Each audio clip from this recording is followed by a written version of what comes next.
யார் நீங்க? என்ன விஷயமா வந்திருக்கீங்க? நீங்க பொண்ணு பார்க்க வந்தீங்க இல்லீங்களா, அந்த ஊர்க்காரங்க நாங்க. ஐயா உங்களை பார்க்கணும்னு வந்திருக்காருங்க. என்ற பேர் லூஸ் கவுண்டருங்க. நீங்க பார்த்து போட்டு வந்தீங்கல்ல பொண்ணு, அதை பத்தி சில விஷயம் சொல்லி போட்டு போலான்னு வந்தனுங்க. என்ன விஷயம்? அவர் சொல்றதுக்கு ஏற்பட்ட விஷயம் இருக்குதுங்க, சிலதை மட்டும் சொல்றேனுங்க.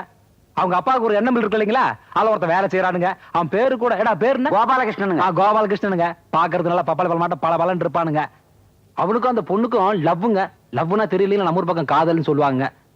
காதலுங்க. அது ரெண்டு பேரும் அப்படி இப்படி இருந்தாங்கன்னு ஊருக்குள்ள பேசிக்கிறாங்க. நான் என்றனால பாக்கலீங்கோ. இத பாருங்க, என்னடா உள்ளூர்கார பொண்ணை பத்தி இப்படி சொல்றானு தப்பா நினைக்காதீங்க. நமக்கு போய் பேச தெரியாதுங்க, மனசுக்கு பிடிக்காதுங்க. ஏதாவது வெளிச்சமா பேசி போடணுங்க. நீங்க வேற பாம்பேல இருந்து வந்திருக்கீங்களா? நமக்கு இருக்கிற வசதிக்கு எதுக்குங்க அந்த பொண்ணெல்லாம் நமக்கு? எதுக்குன்னு கேக்குறேன். புள்ள வேற பாக்குறதுனால பளிச்சுன்னு இருக்குதுங்க. ஊருக்குள்ள நான் நீன்னு போட்டி போட்டு பொண்ணு கொடுக்க வருவானுங்க. அதுல ஏதாவது நடந்தா பார்த்து கட்டலாம் இல்லைங்களா? நான் வேணா ஒரு நல்ல பொண்ணா பாக்கட்டுங்களா? இப்படி சொல்றேன்னு தப்பா எடுத்துக்காதீங்க. ஒரு வயசு பொண்ணு கல்யாணத்துக்கு முன்னால ஆம்பளைங்களோட சுத்துறது வெறும் வயசு கோளாறு தான். அது இன்னைக்கு நாகரிகமா போச்சு. இத போய் பெருசுபடுத்துறீங்களே. அம்மா சொல்றது கரெக்ட். நான் கூட காலேஜ்ல படிச்சிட்டு இருக்கும்போது ஒரு பொண்ணை லவ் பண்ணேன். அந்த பொண்ணு வேற ஒருத்தனை கல்யாணம் பண்ணிட்டா. காதல் வேற, கல்யாணம் வேற. அது சரி தம்பி, நான் என்ன சொல்ல வரேங்கன்னா, நீங்க ஒண்ணும் சொல்ல வேண்டாம், எல்லாம் எங்களுக்கு தெரியும். ஆத்தாளுக்கும் பிள்ளைக்கும் பெரிய மனஸ்தானுங்கோ. ஏதோ நல்லது நடக்குன்னு சொல்லி போட்டு போலான்னு வந்தனுங்க. என்ன பண்றது, கல்யாணம் ஜாம்தான் பண்ணுங்க, வந்து கலந்துக்கிறேன். பாருங்கோ, வாடா.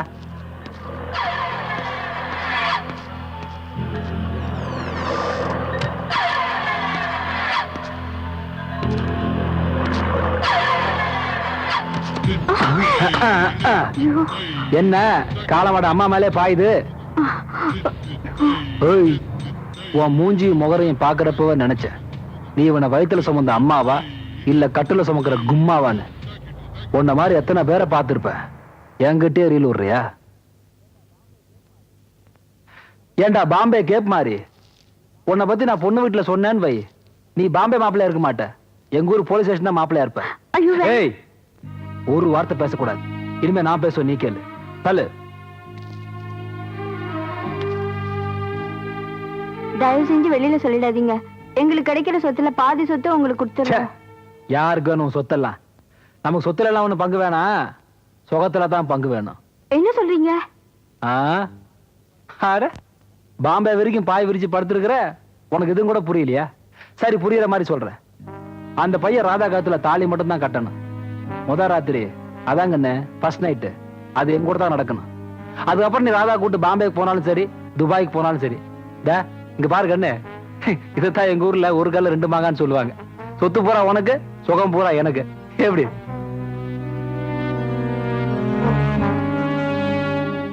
ஆட ரெண்டு பேரும் யோசிக்கிறத பார்த்தா நான் ஏதோ ஃப்ராட் பண்ற மாதிரியும், நீங்க ஏதோ நாணயமா பொண்ணு கட்ட வந்த மாதிரி யோசிச்சுட்டு இருக்கீங்க. சரி சரி யோசிங்க. நான் எப்படி நேரா ஊருக்குள்ள போறதா இல்ல போலீஸ் ஸ்டேஷன் போயிட்டு போவா? ஐயோ வேண்டாங்க, நீங்க சொல்ற மாதிரியே நடந்துக்கிறோம்.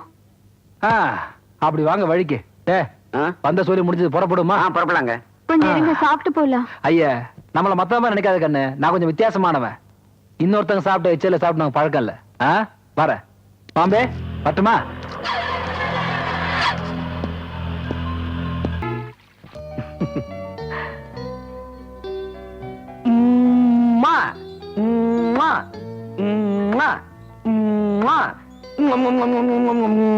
கோபாலு, என்னப்பா அம்மா நல்லா கூப்பிட்டு திடீர்னு உம்மா உம்மான்னு கூப்பிடுற? ஒண்ணு இல்லம்மா. என்னது கையில? ஒண்ணு இல்ல, ஒண்ணு இல்ல. நீ எதையும் மறைக்கிற. என்னது என்னது? அது இந்த கணக்கு பண்ற பொண்ணு இருக்குல்ல, அது இந்த புண்ணாக்கு கணக்கு எழுதுற நோட் இருக்குல்ல, அதான். அட பாப்பா, எனக்கு அடுப்புல நிறைய வேலை இருக்கு, நீ கூப்பிட்டேன்னு வந்தேன். ஆமா ஆமா ஆமா. என்ன? இப்படி உட்காரு. எதுக்கு? உட்காரு உட்காரு. உன்கிட்ட ஒரு முக்கியமான விஷயம் சொல்லணும். என்ன? நேத்து கோயம்புத்தூர் போனா அங்க ஒரு பெரிய ஜோசியர் பார்த்தனே. கைரேகை பாத்தியா? இல்லம்மா, நீ குப்பையோட குப்பையா வச்சிருந்தீங்க என் ஜாதக புத்தகம், அதை ஒற்றை அடிச்சுட்டு அவர்கிட்ட போய் காட்டானே. அடே அப்பா, இப்பதான் என் பிள்ளைக்கு வயசுக்கு தகுந்த பொறுப்பு வந்திருக்கு. ஜாதகத்தை பார்த்து என்ன சொன்னாரு? என் ஜாதகத்துல சுத்தி பார்த்தா சுக்கிர திசை, குறுக்கால பார்த்தா குரு திசை, புரட்டி பார்த்தா புதன் திசைன்னு சூப்பர்ன்ட்டாரே. அப்புறம் என்ன சொன்னாரு? அது மட்டும் இல்லம்மா, பாயாசம்னா அதுல நான் முந்திரி, பார்லிமெண்ட்னா நான் அதுல மந்திரி, நகைக்கடியில ஒரு தங்கம், 4 பேருக்கு மத்தியில சிங்கம்ட்டார. என் பிள்ளைக்கு இவ்வளவு பொறுத்த இருக்குன்னு சொன்னாரா? 1000 இருந்தும் வசதிகள் இருந்தும் நோ சிங்கிள் பொண்டாட்டின்ட்டாரு. என்னது? எனக்கு கல்யாணமே நடக்காதுன்ட்டாரு. எவன் சொன்னவன்? கட்டையால் அடிப்பாமன. அப்படி மீறி நடந்தா காதல் கல்யாணம் தான் நடக்கும்னாரு. காதலோ கத்திரிக்காயோ கல்யாணம் நடக்கும்னு சொல்லிட்டாருல்ல, அப்புறம் ஏப்பா கவலையா இருக்க? இந்த முகத்தை யாருமா காதலிப்பா? ஏப்பா உன் முகத்துக்கு என்ன? உன்னை காதலிக்கிறதுக்காக எத்தனை பொண்ணுங்க காத்துக்கிட்டு இருக்காளுங்க. எங்க சிரி பார்க்கலாம், நல்லா சிரி. ஐயோ, இந்த கன்னத்துல இருக்க குழி இருக்குதே, வட்ட நிலாவுக்கு பொட்டு வச்ச மாதிரி, இது ஒண்ணு போதும் கண்ணு. எப்பேற்பட்ட மைசூர் மகாராணியா இருந்தாலும் என் வீட்டுக்கு மருமகளா வருவேன்பா. அப்படிங்கிற? ஆமா. இந்த பொண்ணை நான் லவ் பண்றேன், பாத்துக்கங்க. அதுவும் என்ன லவ் பண்ணுது.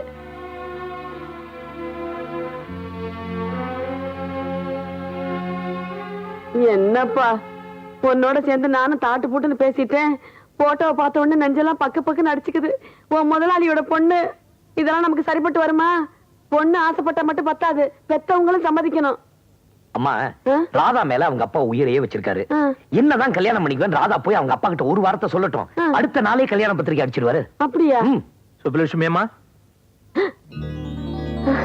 வாங்க வாங்க வாங்க, இப்பதான் உங்களை பத்தி பேசிக்கிட்டு இருந்தோம். அப்படி ஊஞ்சல் உட்காருங்க, காப்பி கொண்டாந்துறேன். அதெல்லாம் ஒண்ணு வேண்டாமா, உங்ககிட்ட ஒரு முக்கியமான விஷயத்தை பேசிட்டு போலான்னு வந்தேன்.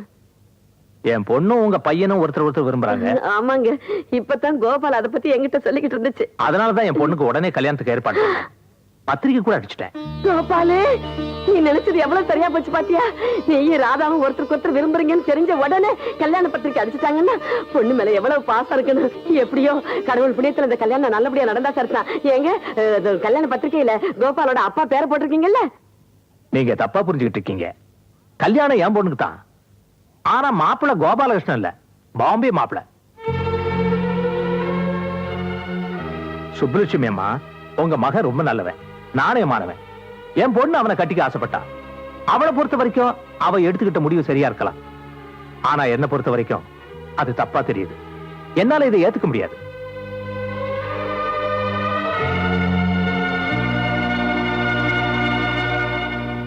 பதினெட்டு வருஷமா பெத்து வளர்த்த அப்பா ஆத்தா பெருசு இல்ல, 10 நாள் பழகின காதலம் தான் பெருசுன்னு ஒரு பொண்ணு சொன்னா அது மத்தவங்களுக்கு வேணா செய்தித்தாளா இருக்கலாம். ஆனா பெத்தவங்களுக்கு அது நெஞ்சில போட்ட நெருப்பாத்தான் இருக்கும். நீங்க ஒரு அம்மா ஸ்தானத்துல இருக்கிறதுனாலதான் என் வேதனையை உங்ககிட்ட சொல்றேன்.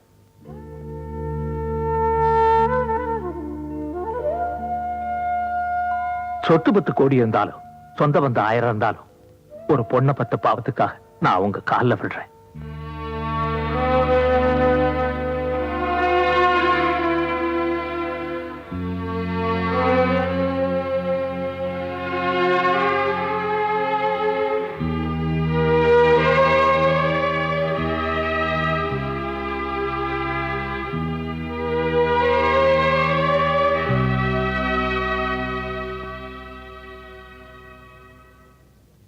கடவுள் சன்னிதானத்துல வைக்க வேண்டிய கல்யாண பத்திரிக்கைய உங்க காலடியில வச்சிருக்கேன். என் மக கல்யாணம் நான் நினைச்சபடி நடக்கணும்னா அந்த கல்யாண பத்திரிக்கை எடுத்து என் கையில கொடுங்க. ஒருவேளை உங்களுக்கு இதுல இஷ்டம் இல்லைன்னா ஏதாவது விஷம் இருந்தா கொடுங்க. நானும் என் பொண்டாட்டியும் குடிச்சிட்டு செத்துடுறோம். வெட்டி போட்ட பச்சை மட்டையில என் மக கல்யாணத்துக்கு பந்தல் போடுறதா இல்ல எங்க சாவுக்கு பாட கட்டுறதான்னு நீங்க தான் முடிவு சொல்லணும்.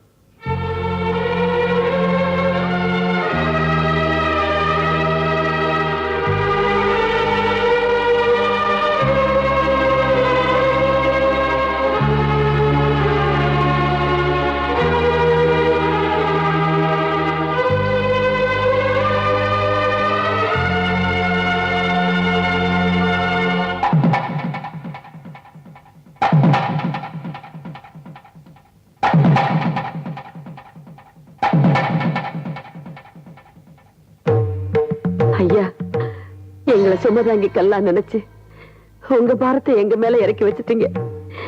இனிமே நாங்க உங்களுக்கு பாரமா இருக்க மாட்டோம். உங்க மனசுப்படியே உங்க பொண்ணு கல்யாணத்தை நல்லபடியா நடத்திக்கங்க ஐயா.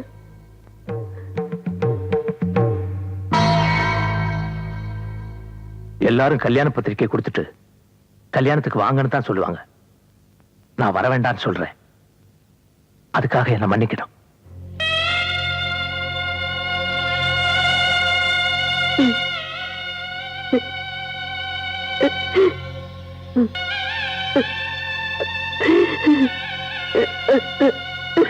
கோபாலு, கோபாலு,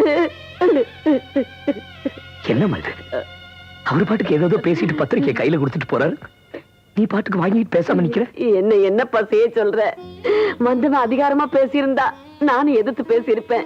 உன் பையனுக்கு படிப்பு இல்ல, வசதி இல்ல, அந்தஸ்து இல்ல, அதனால என் பொண்ணை அவனுக்கு நான் கொடுக்க மாட்டேன்னு சொல்லி இருந்தான்னா அந்த பொண்ணை முதல்ல தூக்கிட்டு போய் தாலி கட்டி கூட்டிக்கிட்டு வாடான்னு உங்ககிட்ட நான் சொல்லி இருப்பேன். அதையெல்லாம் விட்டுட்டு இந்த முண்டச்சி கால்ல விழுந்து கெஞ்சிரப்போ என்னப்பா செய்ய சொல்ற? பெத்தவங்க வயிற்றுச்சல் கொட்டிக்கிட்டு ஒரு பொண்ணு வீட்டு வாசப்படியை தாண்டிட்டான்னா அப்புறம் அவ புகுந்த வீட்டுல பூகம்பம் தான்ப்பா மிஞ்சும். கோபாலு கோபாலு, எல்லாம் நம்ம தலைவிதிப்படிதான் நடக்கும்னு நினைச்சுக்கிட்டு மனச மாத்திக்கப்பா, மனச மாத்திக்கப்பா. எப்படிப்பா?